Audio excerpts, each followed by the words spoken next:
Ito na nga mga ka-3D Cake. Mag-i-start ulit tayo mag voice over. Ayan. Pinalutan na natin ng buttercream.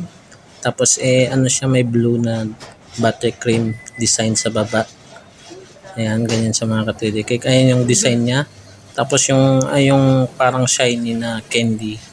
Ano siya, sugar na tinunaw saka glucose na may halo.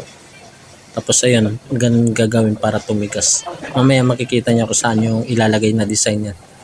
Ayun nga mga ka-3D Cake, lagyan natin siya ng design. Yung mga ball. Itong ball niya mga ka-3D Cake kasi ano to, hindi to edible. Ano lang siya, styro. Yung design lang niya.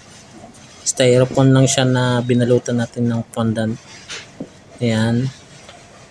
Hinihintay pa natin yung picture print yan na Spider-Man. Kaya inuna muna natin yung mga design niya. Linagay.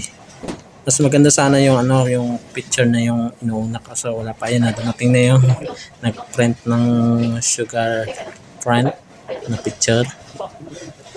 Tapos dyan ilalagay na natin mamaya. Makikita nyo mga ka-3D Cake pag natapos na. Kakarating lang niya para i-print Ayan na siya. Ayan, ganyan lang mga ka-3D Cake. Ayan yung mga print niya. Pinagdikit na natin. Ayan na siya. Tapos na ganyan lang mga ka-3D Cake. Tapos nilagay ko yung message na happy birthday. Ayan. Thank you for watching. Tapos na.